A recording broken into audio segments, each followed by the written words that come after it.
और इधर झारखंड में जंगली हाथियों का उत्पात जारी है। रामगढ़ के गोला के मसरीडी गांव में 9 हाथियों के झुंड ने फसलों को बर्बाद कर दिया है। दुमली के कारू और बयांग में भी हाथियों ने उत्पात मचाया है। हाथियों के झुंड ने फसलों को रौंद दिया और अनाज को चट कर गए। वहीं चतरा के टंडवा वन क्षेत्र में पदमपुर के तूरी मोहल्ले में 1 दर्जन की संख्या में हाथी पहुंचे। हाथियों ने पहले घरों को घेर कर तोड़ डाला और फिर घर में रखे सामानों को भी बिखेर दिया। इस दौरान घर में सो रही बुजुर्ग महिला को कुचलकर मौत के घाट भी उतार दिया गया।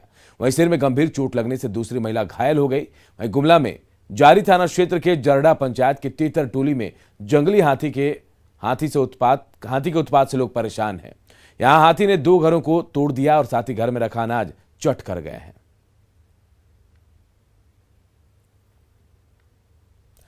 दुमका में भाकपा माओवादी का सक्रिय सदस्य गंगा प्रसाद राय ने पुलिस के सामने सरेंडर कर दिया है। सरकार के प्रत्यर्पण और पुनर्वास नीति के तहत गंगा प्रसाद राय ने हथियार डाला।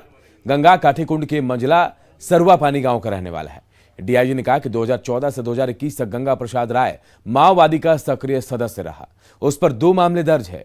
डीआईजी ने कहा कि सरेंडर करने पर गंगा प्रसाद को पुनर्वास नीति के तहत तत्काल 1 लाख रुपए का चेक दिया गया है।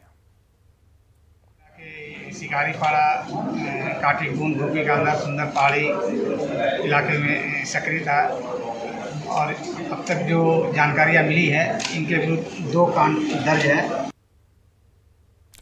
और साइबर ठग ठगी के लिए अलग अलग तरीकों का इस्तेमाल कर रहे हैं। इतना ही नहीं, पढ़े लिखे युवक को नौकरी देने का झांसा देकर साइबर ठगी को अंजाम दिया जा रहा है।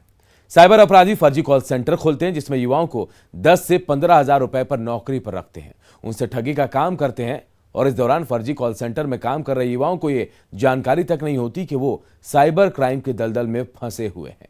पुलिस जब इन्हें गिरफ्तार करती है तब उन्हें जानकारी मिलती है। पिछले दिनों धनबाद और रांची में इस तरह के मामले सामने आए थे।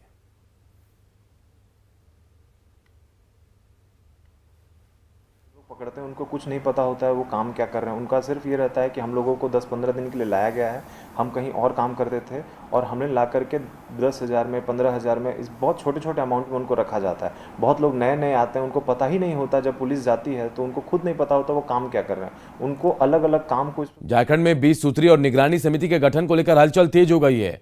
कांग्रेस के बाद अब जेएमएम ने इसको लेकर संभावित फॉर्मूले पर बैठक की। जेएमएम कोटे के मंत्री चंपई सोरेन के आवास पर इसको लेकर महत्वपूर्ण बैठक हुई। बैठक में जेएमएम कोटे के मंत्री हफीजुल हसन, विधायक स्टीफन मरांडी, विधायक मथुरा महतो, विधायक सुदेव कुमार सोनू और केंद्रीय महासचिव विनोद पांडे शामिल हुए। जेएमएम ने सरकार में शामिल सहयोगी दलों के साथ मिलकर 20 सूत्री और निगरानी समिति के बंटवारे का फैसला लिया है।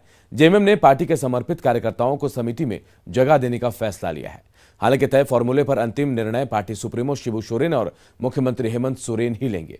गठबंधन के अंदर 13-10-1 के फॉर्मूले पर 20 सूत्री और निगरानी समिति के गठन की संभावना है। बैठक किया 20 सूत्री मेंबर निगरानी समिति का भी, और सारा चीज़ हम लोग